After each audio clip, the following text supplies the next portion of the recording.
네, 5월 10일 버디 묵상 시작하겠습니다. 오늘의 말씀은 시편 11편입니다.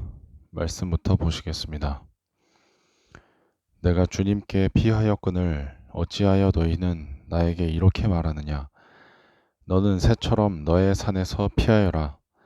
악인이 활을 당기고 시위에 화살을 메워서 마음이 바른 사람을 어두운 곳에서 쏘려 하지 않느냐? 기초가 바닥부터 흔들리는 이 마당에 의인인들 무엇을 할 수 있겠는가? 주님께서 그의 성전에 계신다. 주님은 그의 하늘 보좌에 앉아 계신다. 주님은 그의 눈으로 사람을 살피시고 눈동자로 꿰뚫어 보신다. 주님은 의인을 가려내시고 악인과 폭력배를 진심으로 미워하신다. 불과 유황을 악인들 위에 비오듯이 쏟으시며 태우는 바람을 그들 잔의 몫으로 안겨주신다. 주님은 의로우셔서 정의로운 일을 사랑하시는 분이시니 정직한 사람은 그의 얼굴을 뵙게 될 것이다. 아멘. 오늘은 묵상 제목으로 시작하려고 합니다. 위기대처법. 위기가 왔을 때 어떻게 대처해야 하는지 보여주는 시편입니다. 아마 사울 왕이 다윗을 죽이려고 할 때 지어진 시로 보이는데요.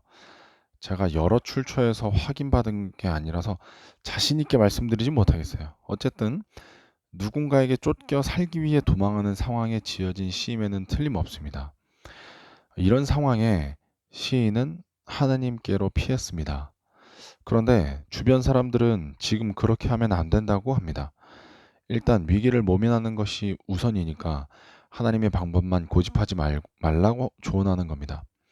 왜냐하면 3절에서 알 수 있듯이 지금 다윗이 처한 상황은 기초가 바닥부터 흔들리는 상황, 즉 사람들이 알고 있었던 상식, 정의, 진리 등이 모조리 흔들리는 상황입니다. 절대 권력을 지닌 왕이 자기 공권력을 동원해서 자기 국민 중에 한 사람을 잡아 죽이려고 집요하게 쫓아다니는 상황을 생각해 보세요. 막을 수 있는 법도 없고 상식도 없고 어떤 진리도 없고 도와줄 그 누구도 없습니다.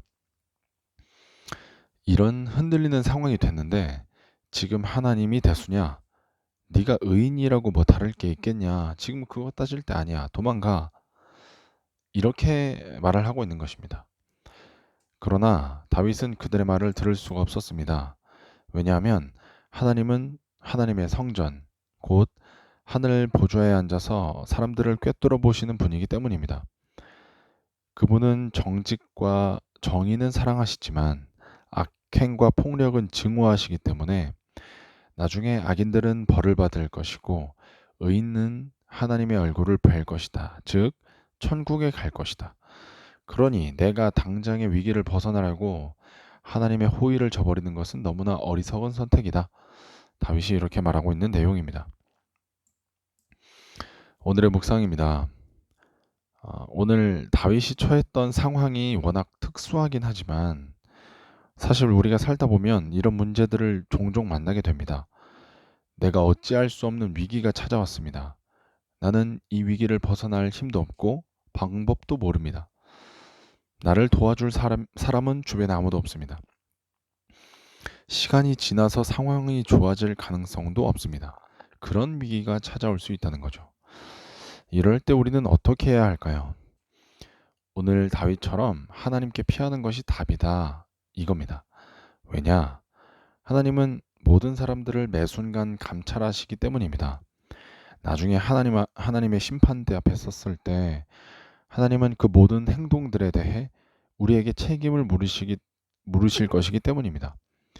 그러니 위기 상황에도 하나님을 의지해야지 당장의 위기를 피하기 위해 당장 살기 위해 내가 하나님의 뜻을 저버리고 하나님의 법을 저버린다면 나중에 돌이킬 수 없는 위기가 찾아올 것이다. 이런 말을 오늘 하고 있는 것입니다. 오늘 말씀처럼 우리 버든 청년들도 위기가 왔을 때 하나님께 의지하는 우리가 되었으면 좋겠습니다. 라고 끝나면 여러분 또 아무 생각 없이 그렇구나 하고 끝날 겁니다. 잘 들어보세요. 여러분 솔직히 위기 때 하나님께 피해라. 이거 모르시는 분 있으세요? 아, 위기가 찾아오면 하나님께 피해야 되는구나. 내가 이걸 진짜 이제 알게 되다니 정말 감사하다. 할렐루야. 이렇게 하시는 분은 없을 것 같아요. 혹시 정말 모르셨다. 나 오늘 처음 알았다. 이런 분들은 죄송해요. 이런 분들은 오늘 이제 묵상 마치시고 이제 기도하시면 됩니다. 근데 알고 계셨던 분들은 한번 들어보세요. 오늘 말씀을 들으시면 여러분들에게 두 가지 반응이 나올 것으로 예상이 됩니다. 첫 번째, 그냥 아무 생각이 없는 경우. 그렇구나. 맞는 말이다. 위기 때 하나님께 피해라. 오케이. 편안한 묵상. 한 귀로 듣고 한 귀로 흘리고. 그냥 맞는 말이라서 아무 저항 없이 들려오고. 그리고 내가 알고 있는 게 틀리지 않았구나. 은근히 안심을 느끼면서 끝나는 사람이 첫 번째 유형입니다. 두 번째는 성경에 대한 좀 열정이 있는 사람이에요. 이런 분들은 성경을 더 알고 싶어 하고 배우고 싶어 해요. 그래서 이런 분들은 오늘 같은 말씀을 들으면 좀 아쉬워요. 답답하기도 하고 좀 짜증도 날 수 있어요. 왜냐면 다 아는 얘기거든요. 전에도 했던 얘기고 너무 뻔한 얘기니까. 이런 분들은 뭔가 하나님에 대해 더 알고 싶어서 내가 몰랐던 것에 대해 들었으면 좋겠는데 뭐야? 아는 얘기네? 얻어갈 게 없는 거예요. 그리고 오늘 말씀이 이게 최근에 읽었던 시편들이랑 내용이 비슷하거든요.